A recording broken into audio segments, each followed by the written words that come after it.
Irenicast is not shut down.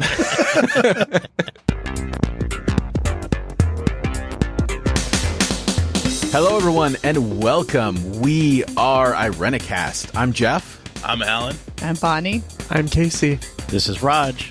And on the first and third Tuesday of every month, we bring to you our perspectives on theology and culture from a post-evangelical lens. Thank you for joining us for another conversation to provoke your progressive Christian imagination. This week, we got the whole team together. Brand new year, brand new hosts, just a brand new feel to the show in general. So we are very excited about 2019. And this week we're going to be talking, we're just going to hit the ground running, and we're going to be talking about race.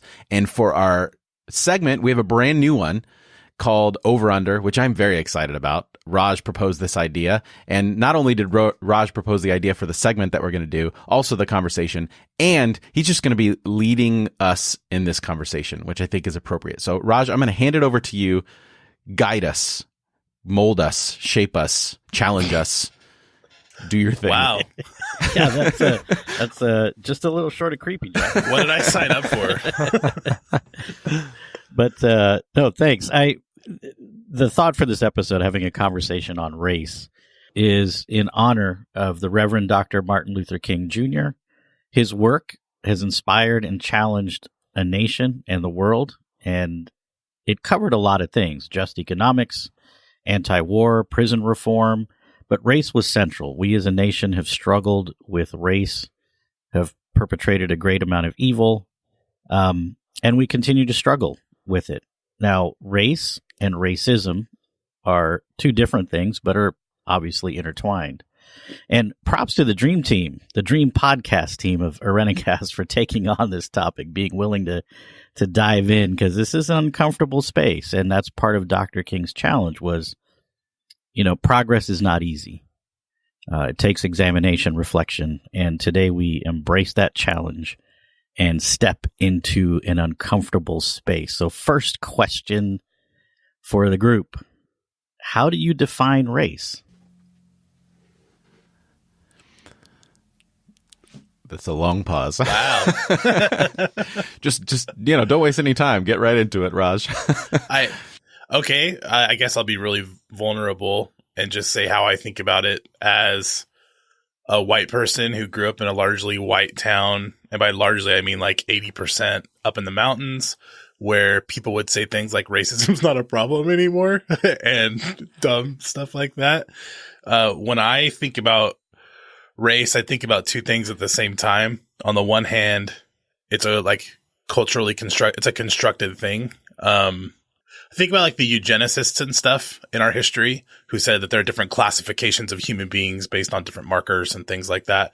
And I really am resistant to the idea of classifying people like the eugenicists did. But at the same time, I recognize that it is a reality that people live with and are born into and find meaning in. And so I want to respect that, but also know that it's not something like, I think that there's an element of construction involved in that it's not like, I don't know. So it's hard to answer that for me. It's kind of ambiguous in some ways, but I immediately think about, like, in Native American contexts, how there's rules about like certain percentages. Like, you can't claim some sort of like racial or ethnic heritage unless you have a certain percentage, and that's imposed upon people. And rather than it being like for me, it's well, I guess what I'm trying to say is there's an element of culture involved in that. And I don't know exactly what that looks like. You think there's culture involved in race, Alan? Sort of. Because I'm really resistant to the idea that they're just like different types of people. Like, okay, you belong to a classification scientifically of this race of people, like the traditional, there's 3 types or whatever, and everybody's a permutation of that. I think that that's like an artificial kind of delineation of there is this kind of person and that kind of person. Does that make sense? Like, everybody is totally different. But when someone talks about their race, like, they have a right to do that, I guess is what I'm trying to say. So I don't know. I don't know how you like tease all of that out, but I think race is something that we construct as a society. Does that make sense? I don't know. I don't know if that's like right or wrong, but maybe this is the episode where I get my head straight. Right. I think that's part of it. And I've been thinking a lot about this ever since Trayvon Martin.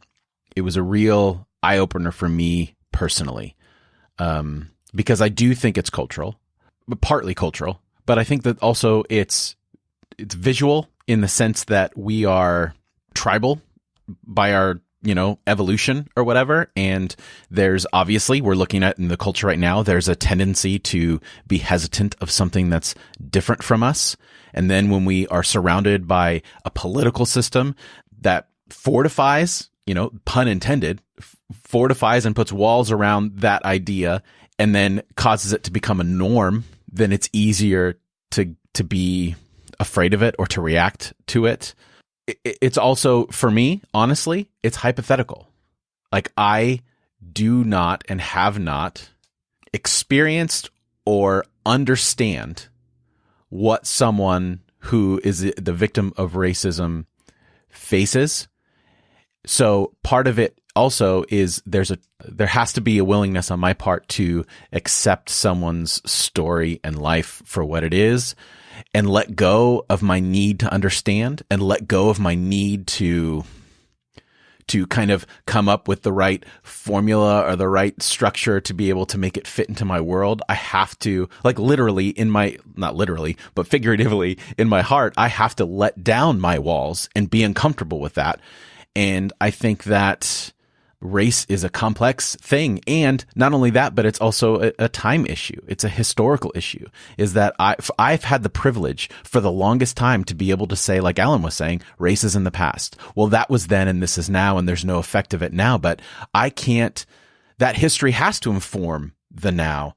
So to me, race is everything. Like, it's cultural, it's physical, it's evolutionary, it's political, it's historical. Like, all that stuff has to be taken into account if we're going to have a serious conversation about it, let alone like serious action towards changing.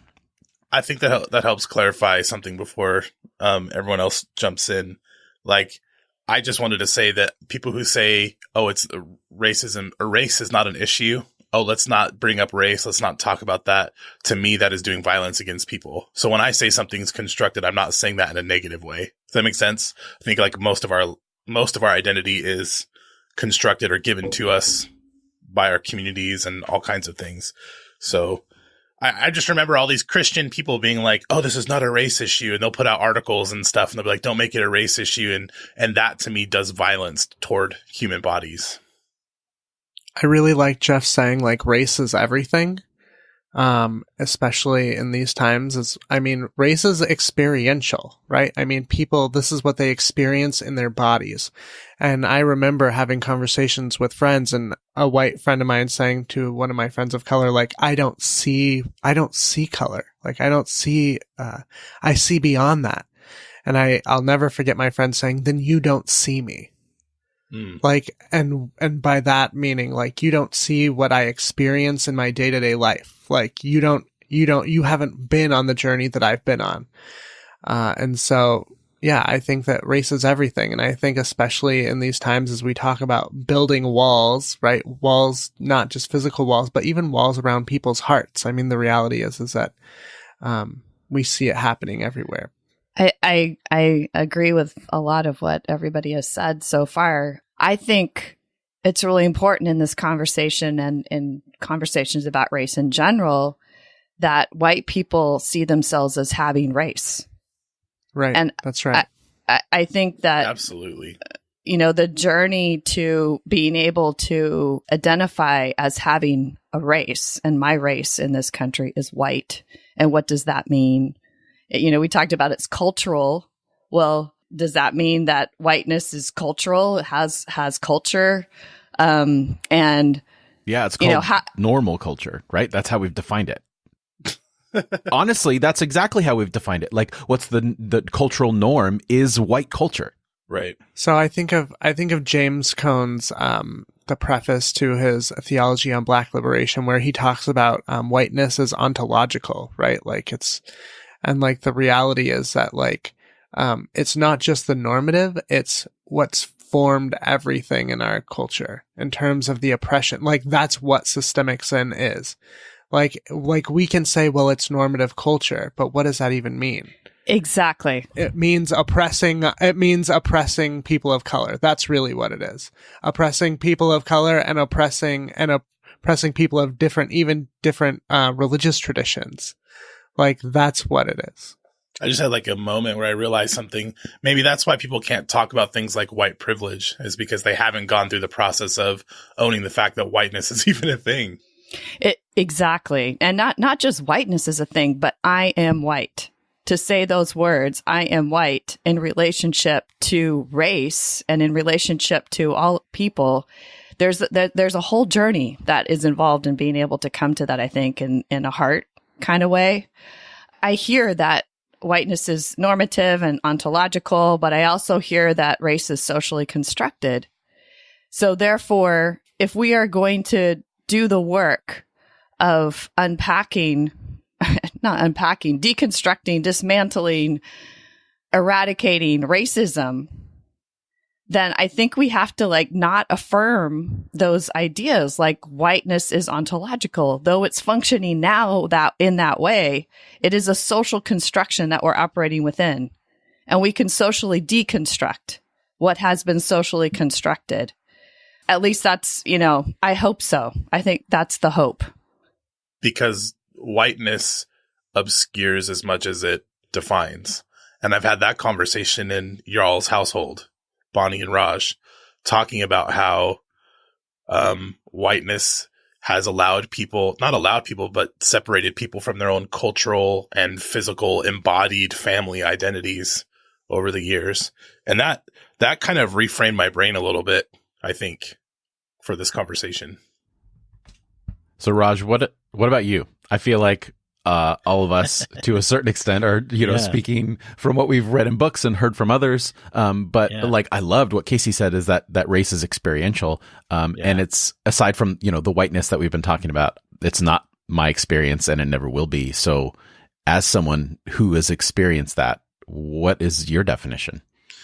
Do you mean like you haven't experienced racial distance? Is that what you're talking about? Like from the majority in society or something? I have not had an experience that has made me painfully aware of my race, of my color. I take it for granted everywhere I go. I can smile at someone while I'm walking down the road. I can walk into something. The only time I ever got suspicion was because of my age. Like if I was younger and I was, perusing around the whatever. I've never thought about that before. You're right. That I guess I can confess that too. I've never had a moment in my life where I felt like my race was an issue or where it was something that I had to even deal with other people. And that's kind of odd thinking about that, because I know friends who like that is everyday life for them. And that's what they tell me. I've never really thought through that for myself, I guess. Yeah, it's some of it has to do with proximity to other races.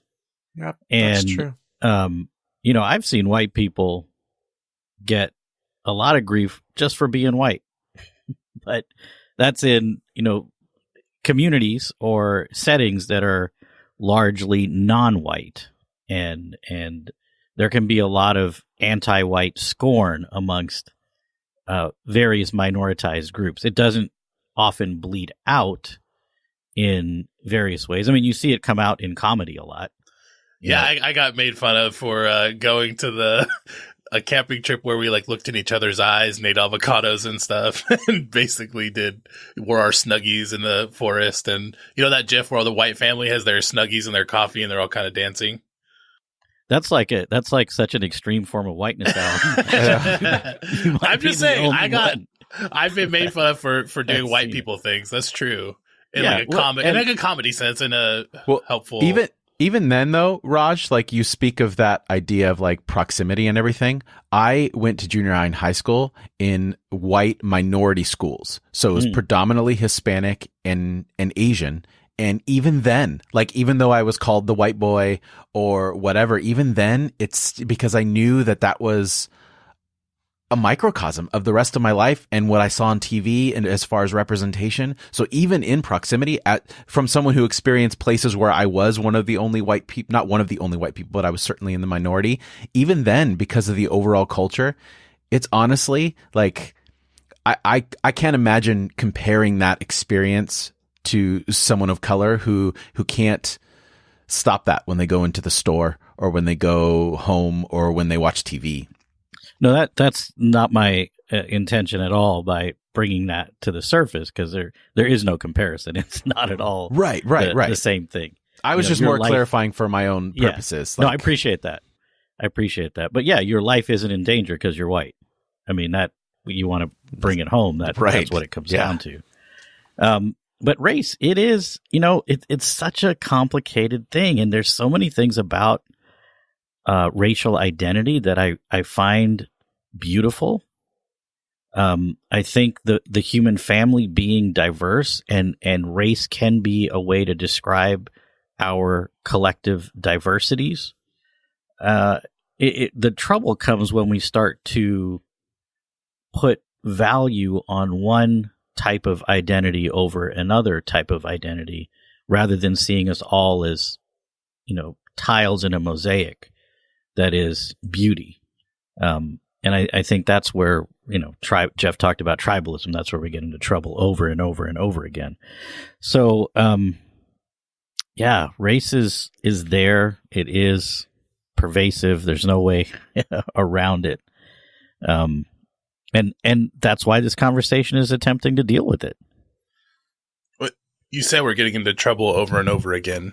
And we're in the middle of a government shutdown right now over that very issue, over something that is, absolutely, frankly, about race. And so for people who say it doesn't exist, like there are people in my family and in my circles who will say racism's not a thing anymore. And now they're like, oh, there's Nazis marching in the streets. So I guess there are some off people here and there that are racist still. But a lot of us don't see the realities that it's weird to think that there are 800,000 people not being paid right now because of a racist stunt more than anything else. Like the history of why the wall needed to be built it started with a campaign.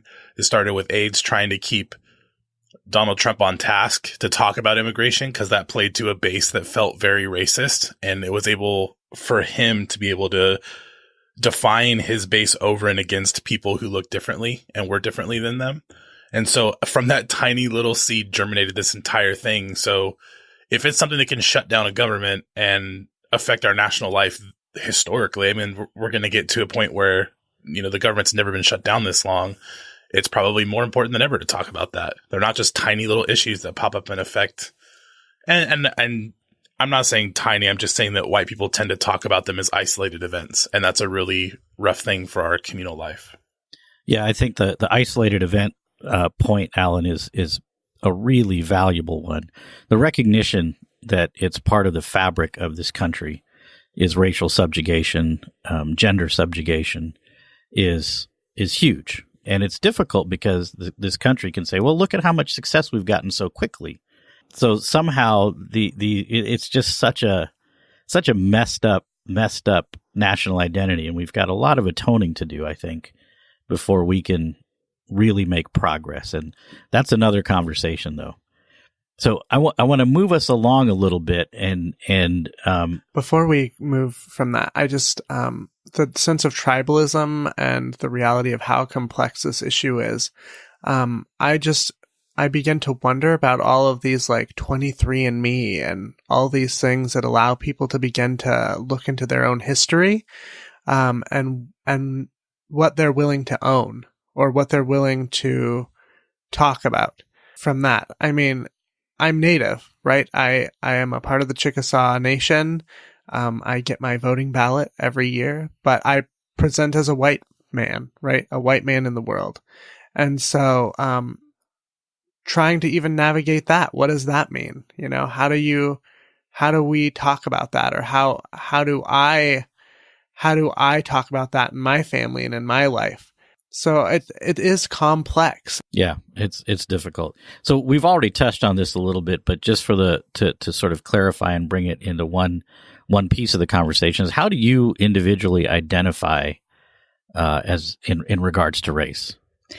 Well, even before answering that question, I think it's important to note that race was set up to make some people have more things than other people.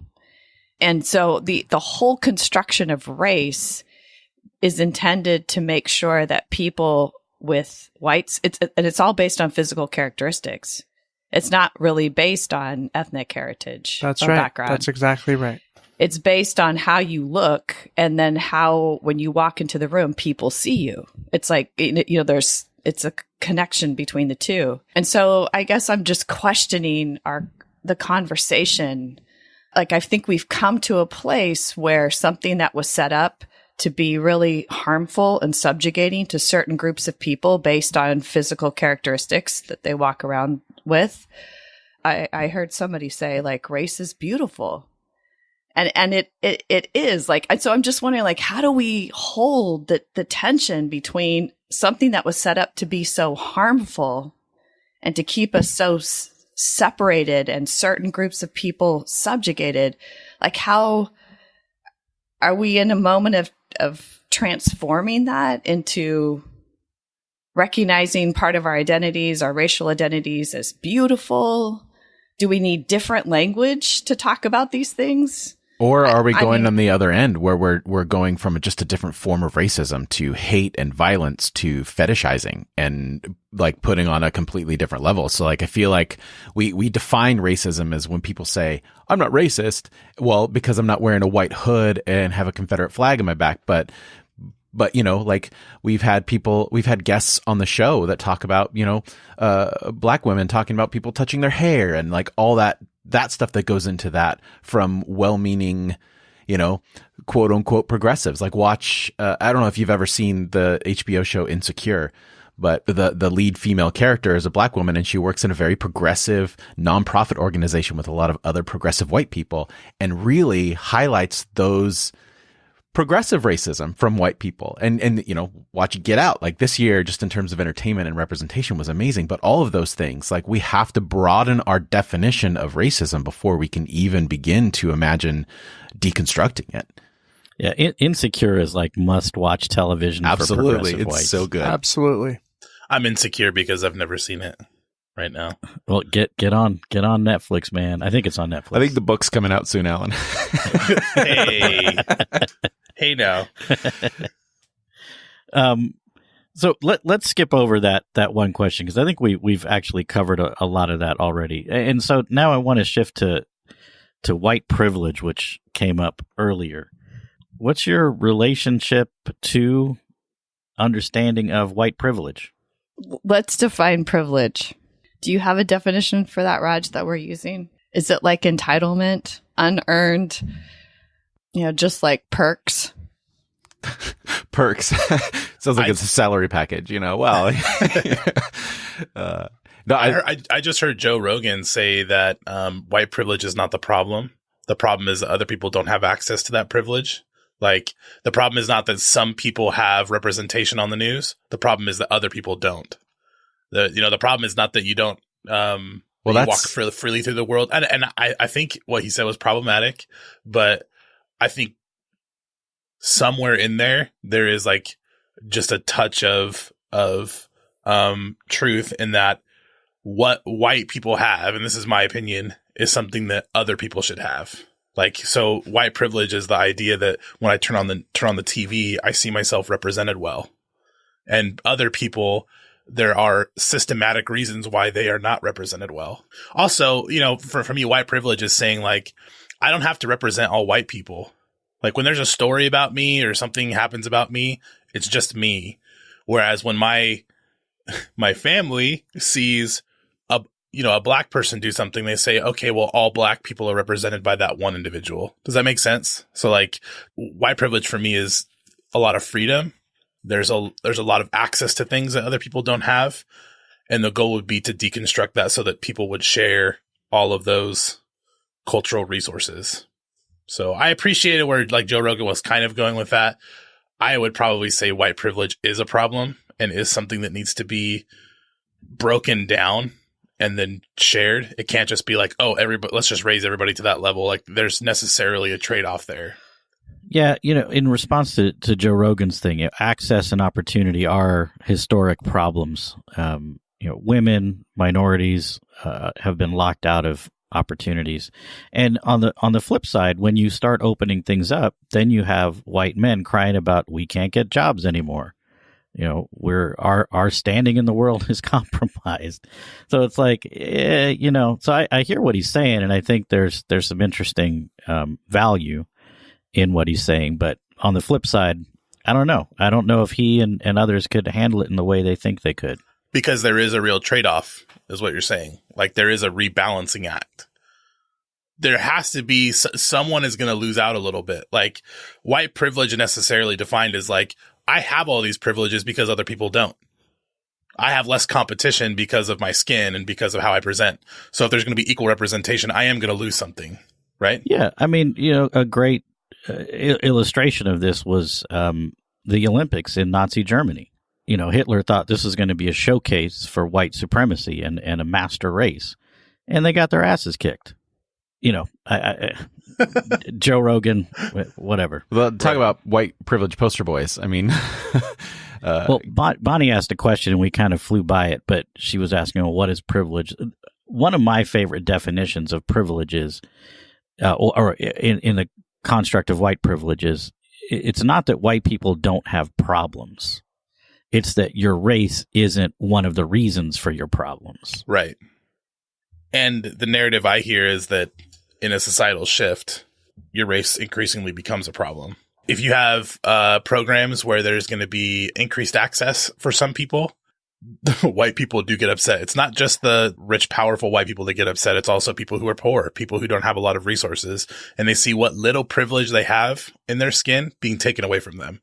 And I think that has to happen because that's the only way to have like a fair and just society. But I think most, and this is probably going to sound awful, but I think most white people, at least ones that I know, would rather be in a society where white privilege is enshrined and there's not equality. They'd rather have racism than have the chance that their skin would somehow not allow them to get something, to have any experience of being a minority, I think that's probably true. Because I think white people have learned how to function with race as kind of their, I don't know, it's just like a privilege card. And to actually function in a society that's equitable probably does feel scary. Because, how do you move in a society like that where people don't just grant you privilege based on the way you look? And if corrective measures tip too far, I'm thinking of like affirmative action. This is what I always hear. Oh, I'm white, so I don't get the access to college. If I'm a poor white person, I'm not going to get the benefits of having some sort of racial identity that allows me to get into college better. So if there's any sort of tip toward an imbalance where white people don't have access that other people do, it's like there's this underlying anger that's like burn the whole thing down. And like people are angry. Like if you watch all of the Trump stuff over the last couple of years, it's real anger and it's really scary and dangerous.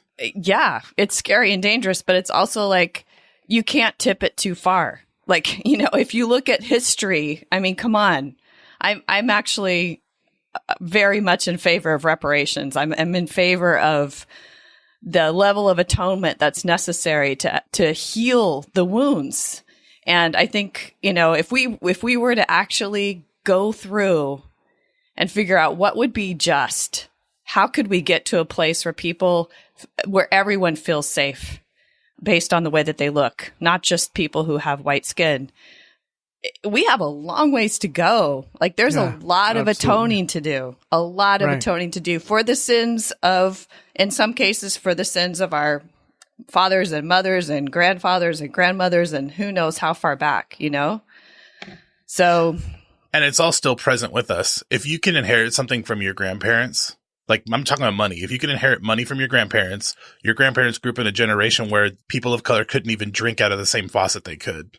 Imagine like the amount of disparity when it comes to jobs, wealth, land. I mean, like so many people of color who came here couldn't even own land. And that stuff is exponential over the generations. So for everyone that says, oh, you know, racism's done, that was my great grandparents, it doesn't matter anymore. Like that stuff echoes and reverberates through the generations. So I think you're right about reparations and atoning. Well, not just generations, but the very foundations of our economic success as a nation. Like That's right.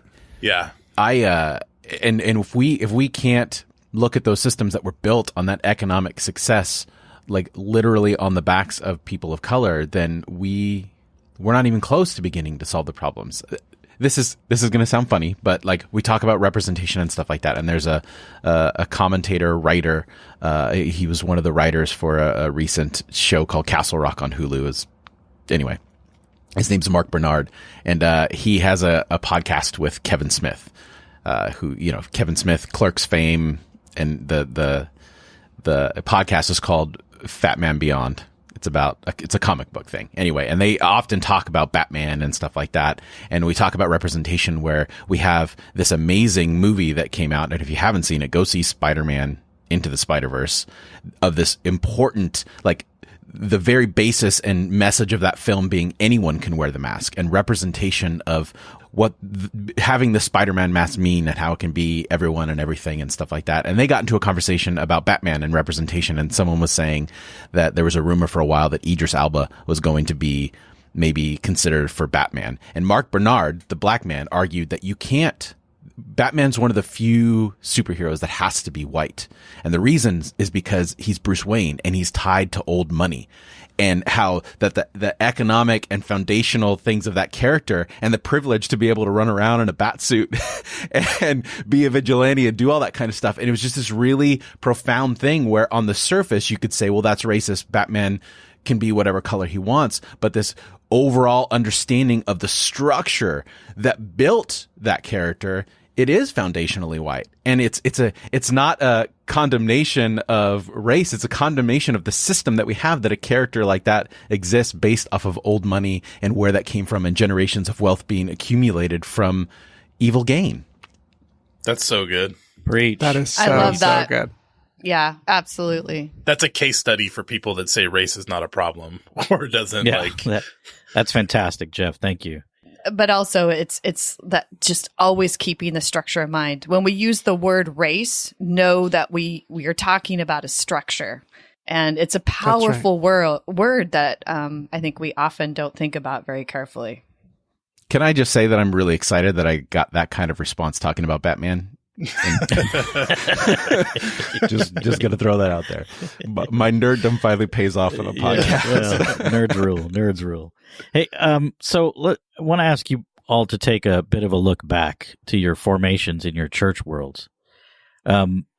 We all have these kind of different yet similar fundamentalist upbringings. What was race and your religious world like? Like, what were you taught about it? What were you not taught about it, etc.? God is white. I think that's like one of the most formative experiences of race in church, is as a child having all the images of God, all the depictions of God, of Jesus, as white European, and growing up in never questioning that as I grew up as a child, just sort of seeing myself reflected in God and kind of going along with it. So I would agree with you, Bonnie. But one of the things that stands out to me, Raj, when you ask that question, because the assumption is that Jesus is always white, right? Was that there was a lady in my congregation who was married to a Japanese man. Ooh, like this is scandalous. In my context, but she was like the lady who made the banners at church, these big, beautiful, very, very detailed banners. And someone asked her to make one, an image of Jesus. And so Jesus shows up brown, potentially Asian looking, they said. And there was like a meltdown in the church. There was like a meltdown. And I was probably in 8th grade when this banner was rolled out. And was beautiful and it blew my mind, but it also, like, for the first time made me aware of this conflict, I guess, amongst adults about Jesus and whiteness. And did they really want this banner hanging in the front of their church? Because it caused them, disruption. And that's one of the most formative things I remember as a young person around the issue of race and Jesus. For me, first of all, my church never talked about race, ever. The word was never said from the pulpit. It was never an issue. There was never classes on it. We were largely white. I mean, there was probably one family who was Asian and one family who was black. And you did hear things behind their experiences, because they're friends of mine, were very painful and very difficult. And other people would always say, like, don't play the race card all the time. Like, you heard that in the narthex and stuff. I think that we would have people visit the church from other countries, and we'd let them do things like sing for us. And we would, like, orientalize their experience. Like, oh, that's so great, and we would have mission trips to Mexico where we wouldn't learn anything from anyone. We would go down there to teach them, and we'd go down there to build something for them. And that was it. There was no, like, sharing of resources or experiences or, hey, this is what it's like to be me. Nothing like that at all.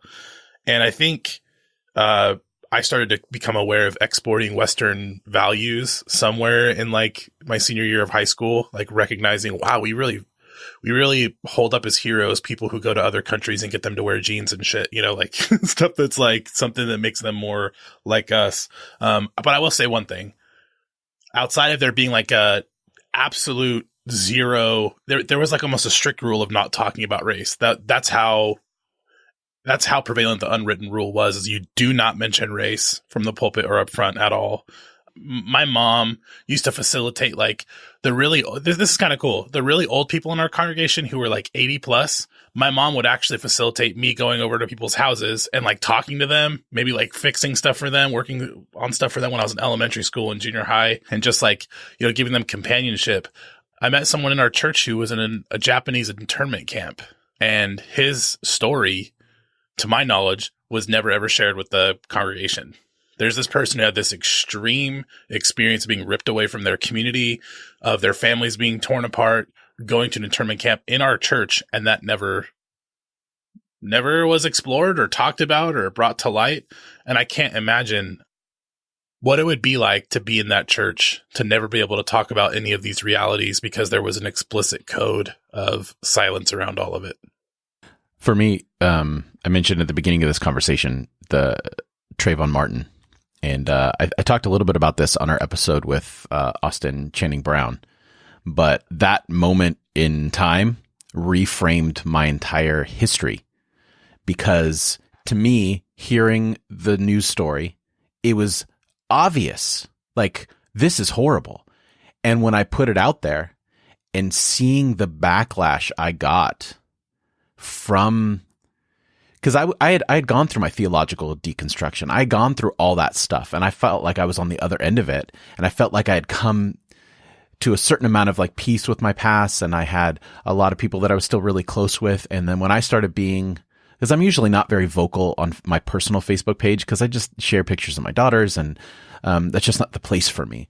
But it felt so obvious that I just started saying stuff. And the backlash really reframed things. And then I went back to my first church in my mind as I kind of really asked myself, like, why is this happening? And I realized I was in a borderline megachurch in the middle of a poor Hispanic neighborhood. And the majority of our church was rich white people who were commuting in. And I was like, wait a minute. And then we never talked about it. It was just this. And then I started going through and filtering through all the missions trips and all the videos that we had to pull people's heartstrings on a Sunday morning, and how every neighborhood or every depiction of poverty always had a person of color in that image, and how, like, it was really, and it was mostly internal, like, but internally it was this huge shift. It gave me a completely new lens to look at my past through, even my formative years, just as an adolescent, being a minority white in junior high and high school, and looking about how valuable of an experience that was for me. And then looking at my bookshelf and seeing, like, N.T. Wright and Dietrich Bonhoeffer, and I was like, wait, these are all white guys. Like, wait, what is happening here? And then just having this whole, and then going back to college where I had read liberation theology, but it didn't stick. It was just like, okay, whatever, that's really interesting. That's good stuff. I agree with that. And then recognizing, no, there's a whole world of experience. Going back to what Casey said, I love that. I wrote it down, that race is experiential. And just going back to that, I mean, really, there's so much that I don't know. And then all of that on the weight of this young man who died because of it. I can never shake that. And thank God I can't, but I'm sadly disappointed that it took me that long to be aware of my privilege. I guess going back to that, one of the definitions of white privilege is the ability to deny that it exists, or the freedom or whatever. Those things will never leave me ever. I wonder how much nationalism is tied to all of that. Oh yeah, there are churches that are extremely nationalistic, and they tend to be conflated with their racism. Which is really interesting because historically, do you know when American flags started entering sanctuaries in the United States? I never thought about that. They started entering into sanctuaries. American flags started entering into sanctuaries during World War II. German Lutherans were putting them in their sanctuaries because they were being harassed for being Nazis. And so as a sign of patriotism and a way to show that they had become American, they were including American flags in their worship spaces. Do you know why I have the hardest problem with that? This is a side issue, but the very top of the flag, like in the churches I've worked in, is a golden eagle, which is the symbol of Rome. They literally had standards with a golden eagle on top, and that's what crucified Jesus. So to have that in a worship space for me is like, my brain just kind of can't take it. Yeah, that's crazy. Well, amazing sharing. Thank you for that. And there's an arc that led you to the present. How did you arrive at being who you are today in relation to race? And particularly, how was the church involved or not involved? Before we go there, Raj, do you mind sharing your own experience? Like, how was race formative in your Christian growing up experience? Yeah, I really appreciated what you said, Bonnie, about, the white Jesus. Like I fight with my family about that all the time. A lot of them are still pretty conservative Christian. I'm like, you're all praying to a white Jesus. That's not the real Jesus, as a way to just break into conversation, kind of shake things up a little bit. And in India, we have kind of, there's these indigenous forms of Christianity. But growing up, where that was the standard. All the men in my family, all the Indians that I went to church with, they all wore suits, Western suits. The women wore saris because that was, the expression of dressing up. And that was kind of cool to have that part of the heritage evident in our family as we went to church. And I went to a pretty diverse church, but it was run by white people. We sang dusty old hymnals. It sounded like they were written by dusty old white people. They would tell us, oh, these used to be bar tunes. We used to sing them in the pub. I was like, well, you throw in some beer in the mix, we might. So there was kind of this continual subtext of framing that, white culture is the right culture. And we welcome you in. And in order to be fully included, and this is a very strong implicit message, was, look like us, sound like us, interact like we do. Bring your food because it's better than ours. But for the most part, yeah, it was, white is right.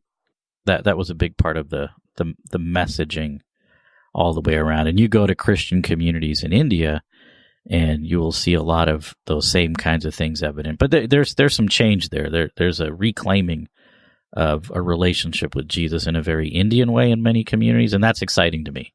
That's pretty cool to see. So would you say that you were profoundly affected by the dog whistle of assimilation? My family, we immigrated in the early 70s with a lot of family and very close friends of my parents. So it was a pretty large Indian Seventh-day Adventist community in the Washington, D.C. area. And I remember kind of vaguely remember being really young and my uncles and aunts kind of having a dialogue on like, well, what should we speak in our homes? Let's talk about this, because we had family get-togethers all the time.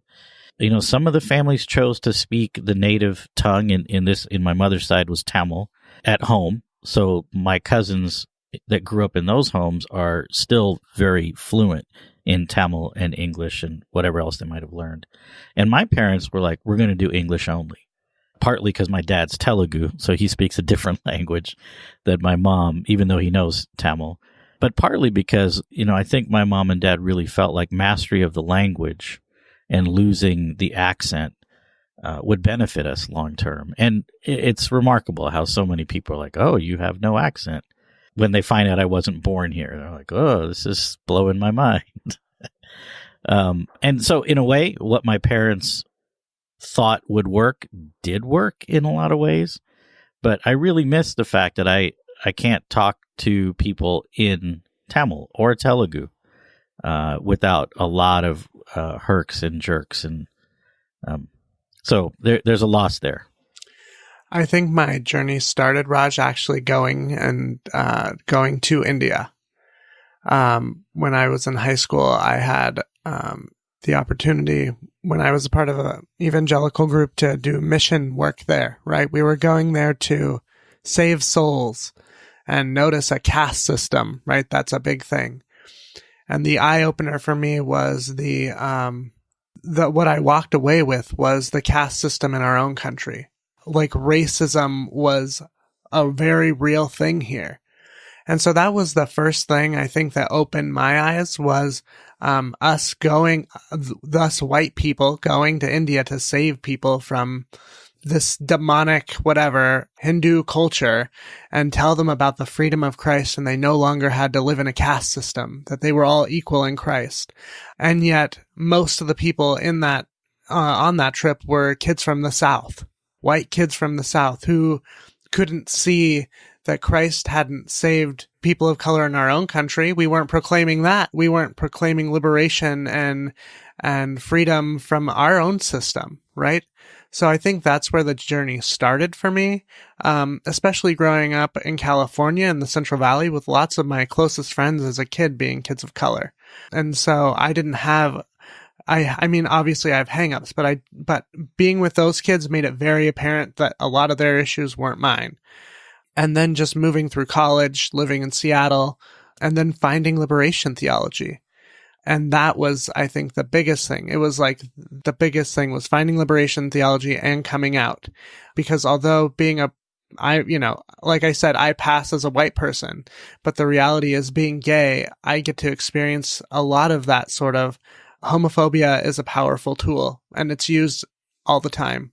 I mean, even being in Arizona last week, I walked into a straight bar, and the bartender said, "Would you like a drink?" And just because of the inflex in my voice, he used a pretty vulgar word against me, attacking women, like, "Don't be a blank." And I walked out because the message was, "You're not welcome here." So where I first experienced this sort of awakening was in India. And being able to, sometimes it's best to step outside yourself and be able to see that. So I'll try to answer briefly. I could talk about how my exposure to other cultures, like studying Spanish under a really beloved teacher, going to Mexico and spending time with friends and getting to know older generations of people that I looked up to. But I think that's only half of it. That's not even half of where my journey started. It was just reading the book Poisonwood Bible. There is this story of a missionary family, and I read this in high school, that goes to Africa to bring the gospel, and they're trying to baptize everybody's kids. They're trying to tell them to stop being polygamous, like force them to leave their wives and stuff that they have in their family, and try to baptize their children in the river. But the river is a place of danger for everyone because there's crocodiles in there and they've eaten children. Like, that happens all the time. So they refuse to be baptized in the river. And there's this white preacher constantly trying to force them to do it. And as simple as that story is, it's a really beautiful book. It started to disentangle in my mind Christianity and white Christianity. There is something about the way that I was a Christian, and I'm not going to pretend I'm not done. I mean, I'm still learning so much. Like I was reading the new Jim Crow. I'm discovering things all the time, but that's where it really began for me, is that Christianity in particular doesn't have to be white and isn't white. I was just going to mention a profound experience with race really began when Julian was born, my oldest son. We were living in Tappahannock, Virginia, which is a rural part of Virginia at the time. And I think, as a white person who was holding a brown baby that came from my own body, I was faced with my race in a way that I had never been faced with it before. And it challenged me to think about Christianity and all the images that were portrayed about God and Jesus, and to think, how do I want my son to imagine God and Jesus? And I had never really thought of that until I was holding this baby in my arms. And I was walking around the world and people would notice that our races didn't match, and they would say things, sometimes scary things, because they were, they just didn't automatically put us together as mother and son. So I think the experiential aspect of race as a biological mother of a brown son has been really profound. And I continue to, and brown sons, now I have two, I continue to reflect on that and imagine how white privilege functions within all of the institutions, but particularly in the spiritual institutions.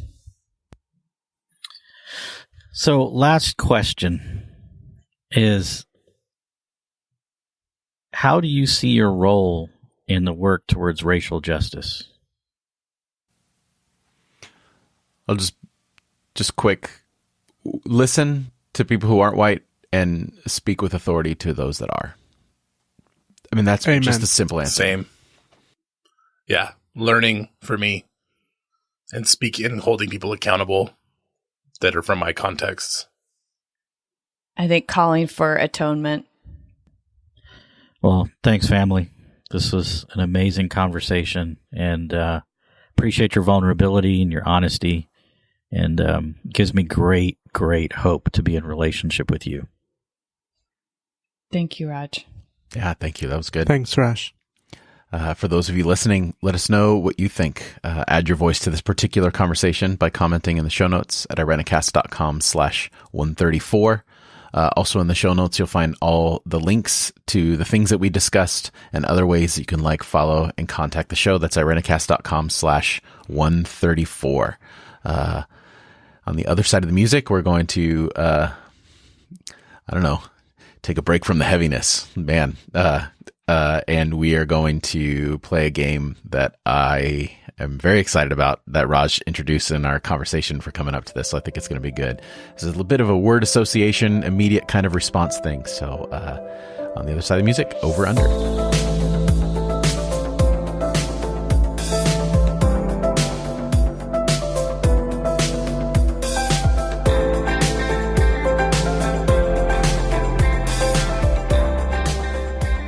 All right, so a little behind the scenes when it comes to Irenicast. The segment is usually, when we sit down to plan it, usually the last thing that gets planned.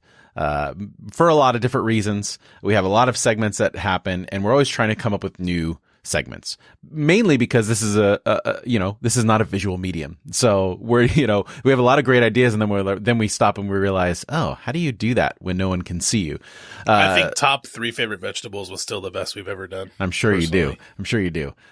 So Raj threw out this amazing suggestion for a segment that I love, that I think has a lot of potential, and that I know will be back. So let us know what you think. So we're going to call this Over Under.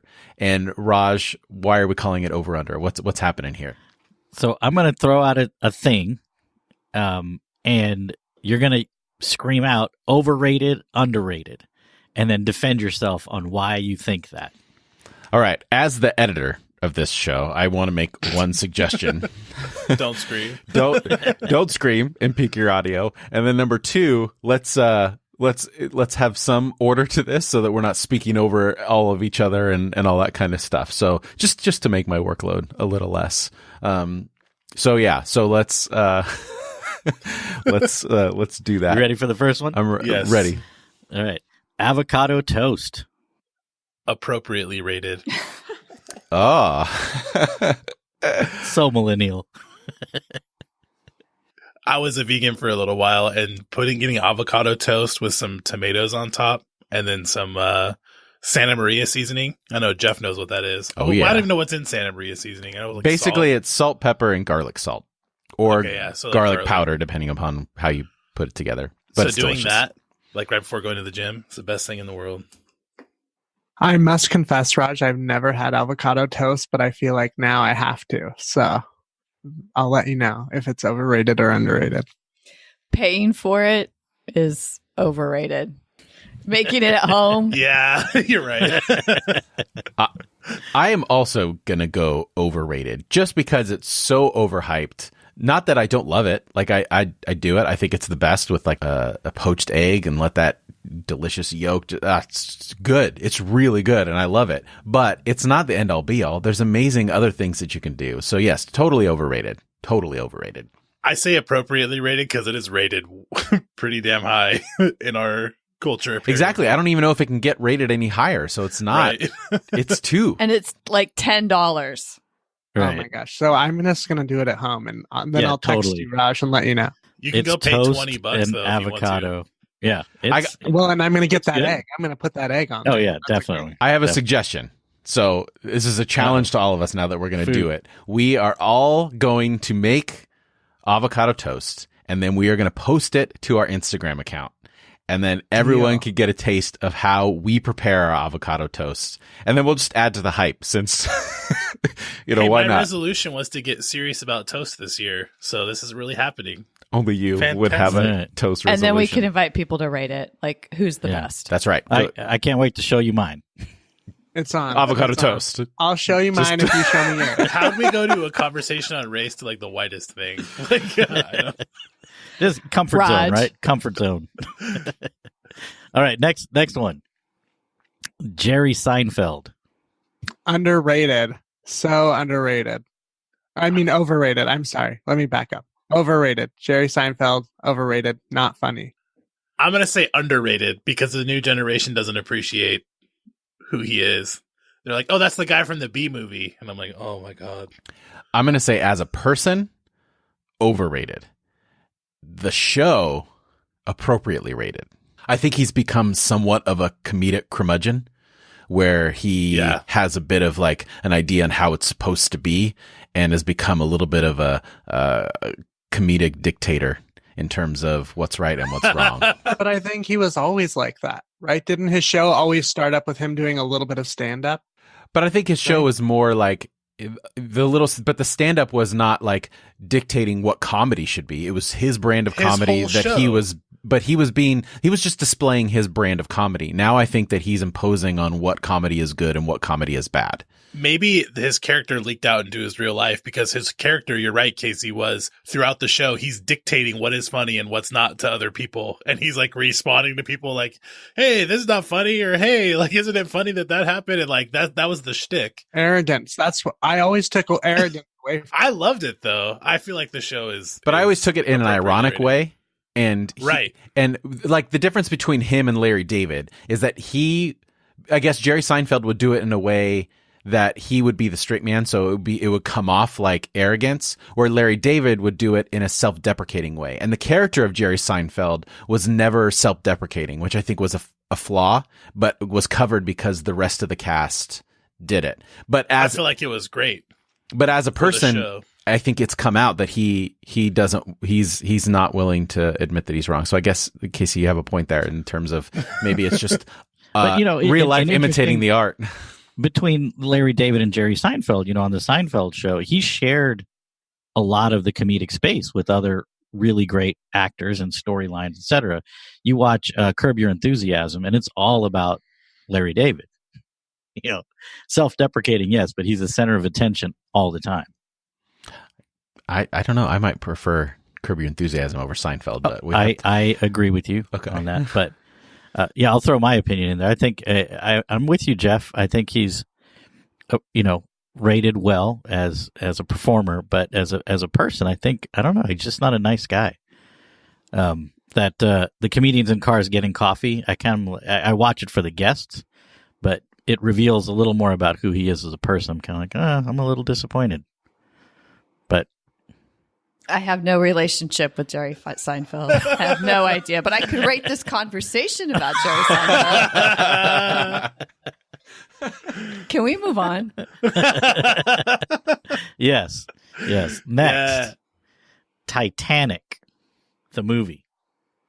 Overrated. Totally underrated. What? Underrated. Overrated. All right, you ready for a confession? Uh-oh. You've never seen it? Don't I think you it's dare. so overrated that I have refused to watch it. And I love film. Like, if you listen to the show for any amount of time, if you've talked to me for more than 5 minutes, I refuse. I'm going to stick true to this stubbornness. I'm going to be Jerry Seinfeld in this situation and say that it is wrong. So I'm going to say it's completely underrated because it's not even worth my time to watch. It's overrated in the sense that Ghost is overrated. Jeff, Sorry, overrated. overrated. Okay. Overrated. So Casey and Bonnie, you guys are it's underrated. So defend yourselves. Well, I'm not a huge fan of James Cameron, but I do think that the detail that he puts into his filmmaking is worthwhile. And the story itself, the ride that you're on, the way that you laugh and you cry throughout the whole thing. It has its ups and downs. Yeah, it's just it's cathartic. It can be actually really useful to emotional life. Exactly, especially at the end when she returns and they're all waiting in the stairwell there. Like, that for me is like the moment that makes that whole thing. Yeah, I'm totally sold on it. I agree with Bonnie. I think that the ups and the downs. I think and I think also, like the reality of all those people who died because they were locked down there. I mean, there is a conversation there about the people who continue to be locked and die because to save others. Like, there's a lot to this movie. But in terms of, yeah, I just love it. Well, I was just going to say that, there aren't very many movies out there that are, 40 minutes of the dying process, knowing that you're going to die. Spoken like a chaplain. You That's work in right. the hospital, Bonnie. And what do you say? Who do you talk to? What do you remember? It's all there for you. I think it's helpful. I've got to reveal a little bit about our relationship, Bonnie, here. When we were in college, we started dating in college, and a friend of mine was like, "Hey, do you and Bonnie want to go see a movie?" And I was like, "Oh, what movie are you looking at?" And it was a comedy, and I said, "No, she's not going to like it." He's like, "Why not?" I said, "No one dies at the end." I appreciate movies if everybody lives, she's not going to like it. That's why I love you, Bonnie. That's so good. That's what I love about this group, is that we all have these things about our personality that connect with at least one person in the group about their personality. So Bonnie and Alan, you have death. We should have like a flow chart. For real. Yeah, that's great. Like a Venn diagram. It happens to everyone, believe it or not. Ready for the next one? I'm ready. Grunge music. Underrated. Underrated. Oh, wow. Unanimous. We're all showing our ages. All the white people. Grunge music is underrated. Grunge is awesome. Grunge is awesome. Have you ever heard the Bad Motor Nirvana Finger was song? like the soundtrack of my spiritual evolution. Have you ever heard the Nirvana song on key? Like on like they rekeyed it to where it's like not. I forgot how. I'm not a music person, but basically it turns it into like a pop song because they're not on like the off keys; they're on the on keys or something like that. Have you heard that before? That sounds terrible. Major to minor. Awful. Yeah, that's the word. Yeah, major to minor. Instead of minor, it's on the major, and they switched it, and you're like, wow, this is like the worst music I've ever heard in my life. Blasphemy, yeah. I'll share it with you. So those are my 4. All right. I like that. That was good. That game is appropriately rated. I like it. Underrated. Well, underrated. Totally underrated. I'm excited for the next one, Raj. Thank right. you for creating that. That's great. I'm curious to see what other people come up with as they run that one. So that's going to be a good one. That's a keeper. Maybe we should invite the listeners to to put some stuff out there. You know what we did for a while, and maybe we should reinstitute it, is that we used to have a question of the week. So maybe like the day after this episode posts, like maybe let's do Wednesdays. Let's do question Wednesdays or something like that. And we will pose the question for you. Give us I don't know. We'll figure it out. Let us know what you think. We want to engage more conversation with our listeners. Even though that'll do it for us this week, that will not do it for us as a whole, as a podcast, as engaging everyone. So let's find out what everyone's doing this week. Alan, how can people find you on the interwebs? As always, Facebook.com/Rev Alan O'Brien. Friend me, follow me, whatever, and we'll talk. Raj, how about you? Facebook.com/Rev Raj Rambob. Casey? Rev Casey Tinnen, and also my blog, which is queerlyfaithfulpastor.com. Nice. And Bonnie? I'm on Facebook as well as Bonnie Lang Rambob. All right, and all that will be in the show notes. And as usual, you can find me at Jeff Minaldi on all social media platforms, and check out my other podcast, which is on another unintended hiatus, but we'll be back soon, divinecinema.net.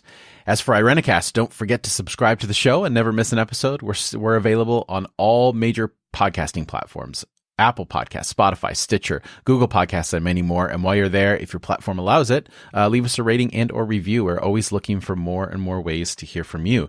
And speaking of that, we recently got a review on Apple Podcasts from Will the Great. And he says, I'm on the other side of the country until I found Irenicast. I had no idea that anyone outside of the Bible Belt had similar negative church experiences to my own. They've helped me process and heal, and I've come to consider them my friends. I love Irenicast. Well, Will the Great, we love you. Thank you so much for those kind words. Thanks, Will, and we would love to hear from all of you and how you are feeling less alone in the world, no matter where you are. This is the team you did not know you needed, and we're so glad that you're connecting with us. And could you tell they're mostly pastors here, since all of their Twitter handles start with Rev? Ooh. All right. And also, if you want to support the show, you can do that by going to our listener survey, irenicast.com/survey. The information you give us there will be super helpful as we move forward and continue to evolve the show. A big part of those listener surveys gave birth to this team, to where we are now and where we're moving in the future. So any feedback, please let us know. And we've actually had a lot lately. So if you get back to us and we don't get back to you right away, be patient with us the holidays and transitioning into kind of organizing the 5 of our schedules to sit down and record this on schedule every week.